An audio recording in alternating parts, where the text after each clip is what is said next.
Good evening and thank you for joining us. I will be interviewing multi-award-winning author Lou Drofenik. When I read Lou's debut novel, The Confectioner's Daughter, I was hooked immediately. And not just because the narrative is super engaging, which it is, but also because the female characters, they are so badass. I mean, you have these women who are leaving home, they're leaving the country even, they're building business empires, and they don't let social convention get in the way, how do I put it nicely, of a good check, I guess, well. And this is at a time when women were not seen or heard much. So, high fives all around. This strong female character theme is constant in all of Lou's publications, really, including your latest one, The Reluctant Healer, which is also in the running for the book award this year as well, right? No, that's Love in the Time of Cholera. So this is a constant theme that is always running through Lou's books. Today we are lucky because basically we have quite a number of authors in Malta who actually, they bring quite a strong feminist perspective to the table. Yes. But this was not always so. So, Lou really helped in breaking the mold. And for this, I would like to pop a couple of champagne bottles. But instead, I'll pop some questions. Yes. So I'm ready to answer. Great. You left Malta at a relatively young age. You were a young woman with an established career, and you went off adventuring in Australia. Yes. How did that come about? Well, I always had a sense of adventure. I read a lot of books. I was a great reader, and I used to read about mountains and rivers and countries. And I used to see, will I ever see a mountain? Will I ever see a river? Also at that time, there was a great push for migration. The media was pushing the fact that Malta, there was a drive towards, that a lot of, let's get rid of a lot of people because there isn't much work. Plus, I think the social structure in Malta was not geared towards a young woman whose father was not a professional, who was not a lawyer or a doctor or a judge. I was born in Birkirkara, my father was a stonemason. Where do you get?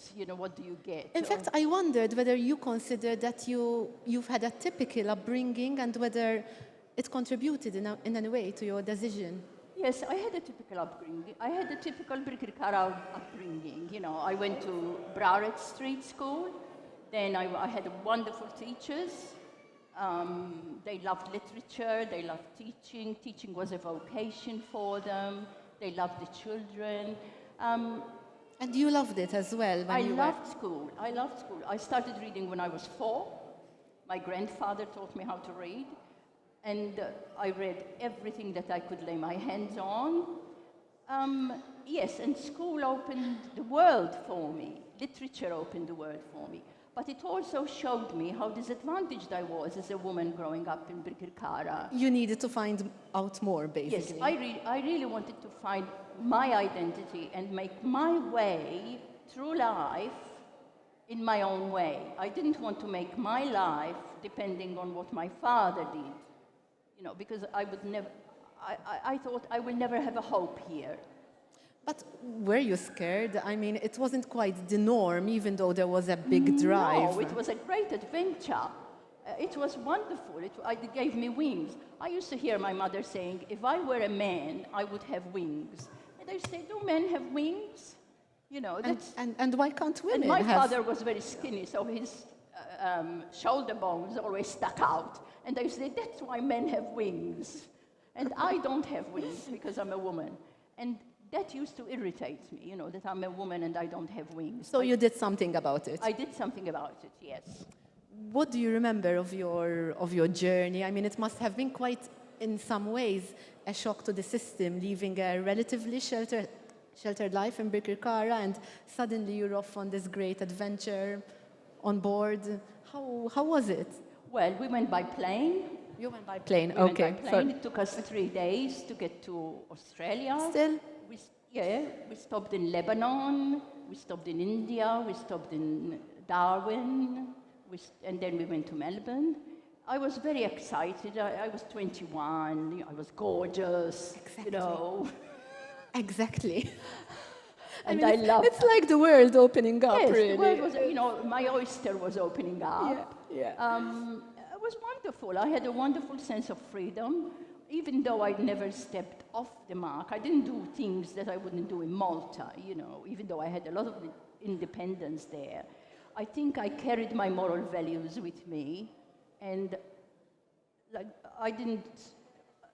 In Maltese, you say sprattait. You did don't not they? give up your identity, Yes, even I though... found my identity, yes. I found my niche there, yes. How did your family react? Because Oh, my mother said, "Xajajdu n-nies." that's always the first reaction. Kem sajajdu bejk n-nies. Why are you leaving? You know, people will gossip. Why is They she do. going? Because she's pregnant or she's whatever. Not getting on with the family? Yes, or... yes. Is something wrong? Yeah, xajajdu bejn n-nies. But they came around to the idea. Yes, she came around. I mean, she couldn't help it. I went. She had to really, She I had guess. to really, yes. So, I mean, to a certain extent, you must, I mean, you experience displacement, a new continent, new life, new Yes. people. And we're also seeing this phenomenon in Malta right now as Yes, well. yes. But do you see any parallels between the drive towards migration of the time and what is happening around us? Yes, of course. I think now Malta has a very good economy and people want to come here. And Australia in those days had a good economy and people wanted to go there. I think there is an attraction, isn't there, for a new country. That's the only, yeah. I'm curious though, which is home?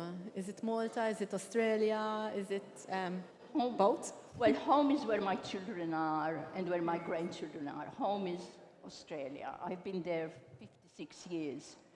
You know, it's a long time. But Malta is my mother. You know, I can never say, I am Maltese, I look Maltese, I think Maltese. You still speak good Maltese, I hear. Yeah, I do, yes. Oh, you can never forget your language. Your language is part of you. It's part isn't it? of It's your... part of your identity. Yes. It is you. And that's what you keep with you, your language, and the beauty of the language too. And the nuances of the language. I love Maltese. I write in Maltese. It's very refreshing to hear. I love Maltese. It's a beautiful language. I'm sorry I can't write a whole novel in Maltese because my language is ossified. You know, my language is old. But that's only natural. I haven't caught up with the new vocabulary because a language is it's alive, really. It's alive, and Yes. you have a lot of words, which when I come here, I think, what's that word? How do they use it? I could never get used to the word ovviamente. How do you use ovviamente? Where do you put ovviamente? There are other words which I can't use. Colloquialisms Because really change. Yeah, Yes, because my with the- language is the language of the 60s, I suppose, you know. And it's a good thing that language evolves, really. It's a sign that it's healthy. I don't think mean, my vocabulary has evolved with, yes. That's fair enough. I mentioned in my introduction, I mentioned the fact that you have all these really strong female characters, and they are a running team Yes. in all of your books, really. Was this an intentional thing? Did it develop organically? Did you plan it? Did you set out to be a feminist writer? How? Well, I was very involved in the feminist movement in Australia in the 70s. I was teaching. I was part of the panel in the white paper of education for girls, science and maths education for girls. So I always had this. It has been a constant It interest, has been a constant so to thing, speak. yes, and I used to go to feminist meetings and things. But that, I think, growing up in Birkirkara with the women there and listening to their stories, these women didn't go to school, but they were very strong women. You know, they wanted good things for their children, and they fought for their children. My mother, I suppose there is a lot of my mother in my stories, because my mother had 8 children. She wanted an education for all her children. You have to be strong with 8 children. Yes, and she had them all in her matrimonial bed. She didn't go to hospital, which is pretty amazing. But people, you know, we were 6 girls, and when people used to see her pushing the pram down High Street in Birkirkara, they used to tell her, "Oh, you poor thing, you need 6 dowries." How are you going to cope with 6 dowries? Of My mom always told them, "Oh, they're going to bring me 6 gorgeous young men," and we did. I love your mother's way of thinking. In reality, the scene in Malta has evolved considerably, Yes, whereas before maybe feminism wasn't so present within. No. But now, I mean, do you see an actual difference? Oh, absolutely, absolutely. I think young women have a lot to say. They are more independent, aren't they? And they go out into the world, and it's terrific. It's terrific to see. So you do see a difference Yes, from when there you... is a great difference. Yes. How much research goes into your characters? As in, are they inspired by people you know? You've already mentioned, obviously, your mother as inspiration. Yes. But what's the process like? The process is very different. For every novel, it's very different. Sometimes I know the character, like for The Confectioner's Daughter, I knew Giuditta from the very beginning. I knew a woman who was a baker. I see. But I hadn't heard her voice yet. I knew she was a strong woman, and I knew I wanted to write about this woman who had strength in her, yes? Then I knew she was a baker, but I knew nothing about baking or ovens. I knew nothing about yeasts or bread. And the book is very detailed when Yes, it comes but then I met Charles Sapiano, who was a baker. They had a bakery in Malta, Sapiano Bakery. And he's 84 years old. He's a gorgeous, gorgeous man. And I made an appointment. I rang his daughter-in-law, and I said, "Can I meet him?" And he came to meet me. He was dressed in a beret, and he had a little jerkin, you know, this little 84-year-old man. He came up, and I asked him to tell me his story, and he was so gorgeous. And he told me all about baking. He told me about the ovens of Malta, how they evolved, because he was a baker when he was born in the bakery. So he knew about It was his life. He knew how they fired the ovens, that they fired them with weeds, then with bits of furniture, then they had diesel, then they had, you know, little by little. He told me about the yeast. He told me that Australian flour was no good and that Canadian flour was much better. Wow, okay. He told me about how they started using the fresh yeasts. So you went quite into... He knew everything about ovens, and here I am trying to catch up with what he is. It comes across in the novel because it's, it's like, this is someone who knows baking. Well, he did. He did. And he told me about the symmetry of the bread when it went into the oven. Like they had an employee who was, they had one who lit the fire. They had another one who was stoking the fire. Then they had the people who were making up the dough and everything. But then they had a person employed especially to put the bread inside the oven with the pala, you know. Oh, I see, yes. The long it was pala. a really whole intrapresa, as it were. And he put them, this fellow who was employed on just to do this. He put them in a special symmetry. What a difference from today, though. Yeah. And I was just enthralled by his... So you do carry out quite intensive research, really. Yes. You have to. You have to. Yeah. And it comes across in the novels. It makes the characters come alive. Yes, I think so. Incidentally, do you have a favorite character from all these novels? A favorite? Yeah. Well, it's like asking me who is my favorite daughter or son. I'm sure. No, I don't have a favorite. Well, I think Giuditta in Confectioner's Daughter, I think I really felt her voice. I really heard her voice a great deal. And maybe being, one of the first creations as well, sort of. Yes. And also in Birds of Passage, I really felt Katerina was a really strong character for me. It was the embodiment of all the women that I had met and researched. Do you come back to Malta often, or? Yes, I come every year. Yes. How do you see that the voice of women has changed, through these years? Would a Giuditta nowadays would be a very different Giuditta to That's right. obviously. Yes. So how do you think there's been a change? I guess it's a very subjective thing, isn't it? I think, and it's very different because there are people.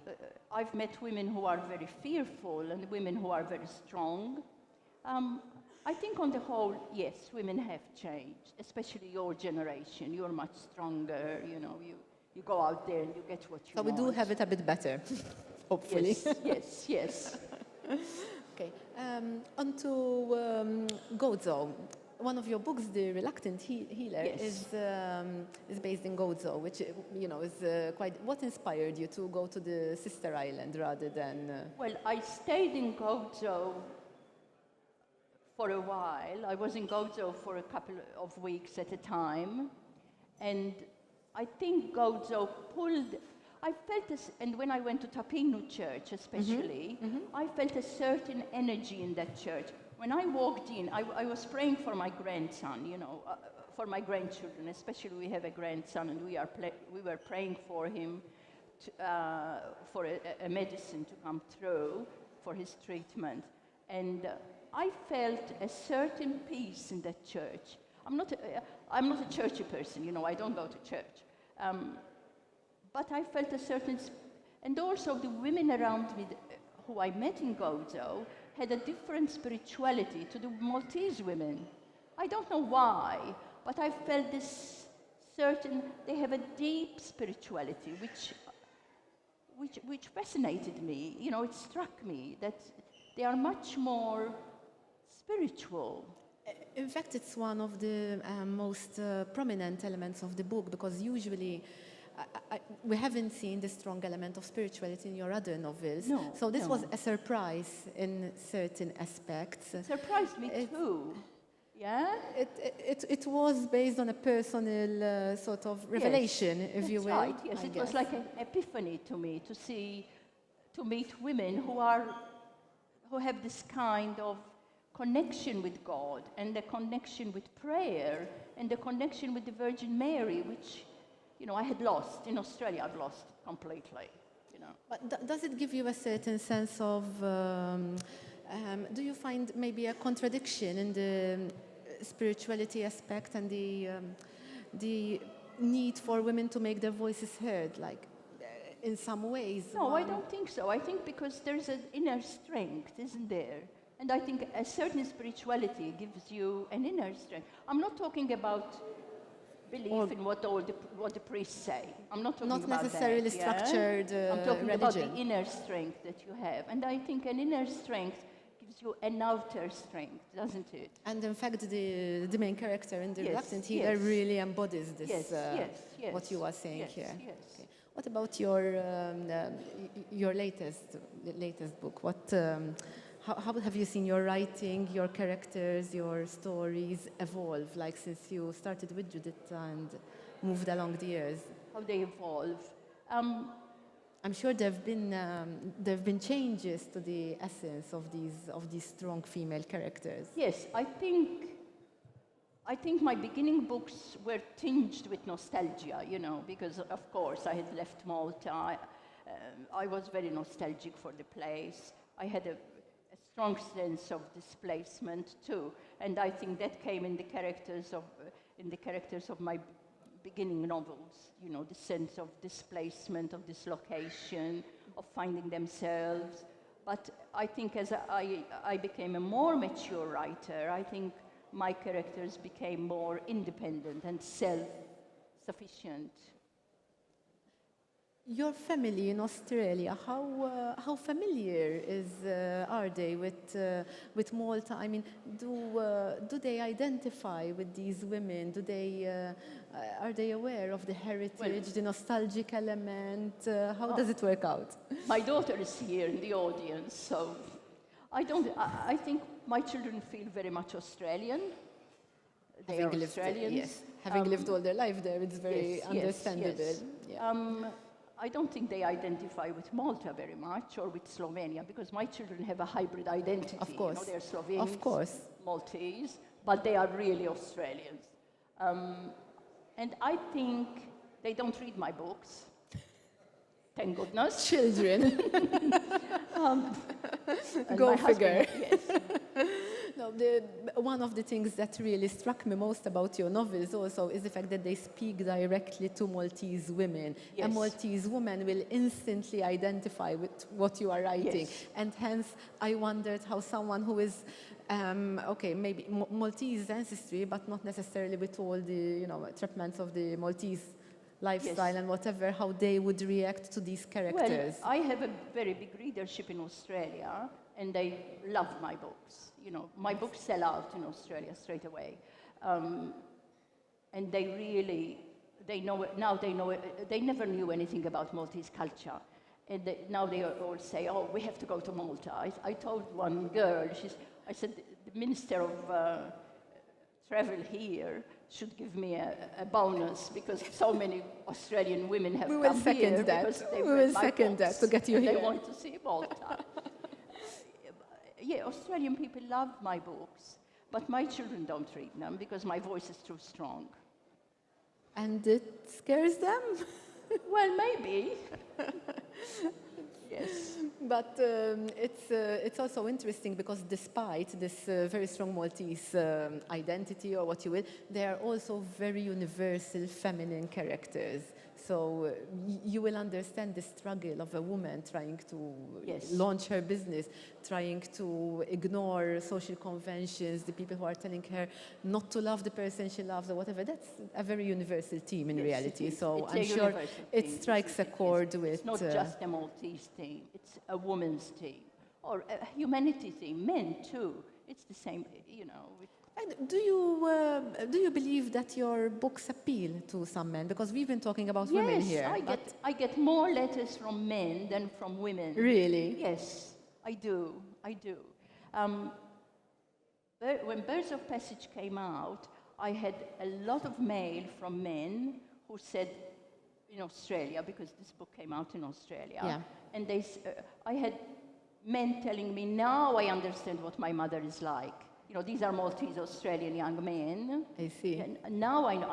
And one fellow, he came to meet me actually, and he said, now I forgive after I've read your book, I forgive my mother for what she did to me. That's said, amazing. Because it's not my mother who did it, it's her culture who did it to me. And I was so moved by that. He said, the Maltese culture that she brought with her to Australia, it did that to me. That's amazing, really. Yes. Thank you. Thank you was very great much, to get to Ramona. know you. Thank you for coming. And anyone would like to ask questions or find out more about these women? No one? I think you have the mic. Hello, my name is Eileen and I'm from Australia. Did any of your heroines end up in the Australian bush? In Australia? In the bush, the country? No, let me think, I forgot. No, they're all urban. They come from the city, from Melbourne, yes. Thank you. Except in the book Bushfire Summer. Bushfire Summer is set in the bush, yeah? Because I wrote about the fires of 2009. I believe someone on the other side. Okay. Hi, Lou. Your book was my first book I read in English, and I loved it. And I recommend all people read your book, because you talk about 5 generations, and the matriarch and the whole of the women. It's very important in the world. I'm sorry, but my English is short, okay? I speak Portuguese. Oh, congratulations for your book. Thank you very much. Teresa, isn't it? Yes. Teresa, thank you, Teresa. Yes, you told me that you saw a line going through, the matriarchal line, yes, in the structure of the book, because you are a structural.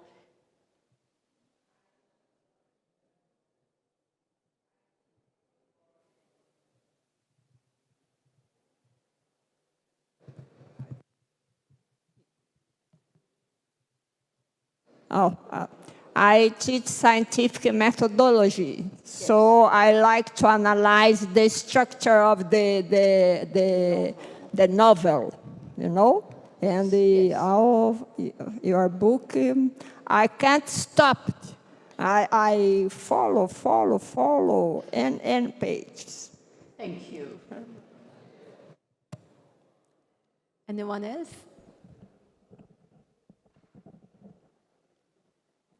Thank you for joining us this evening. Thank you very and much.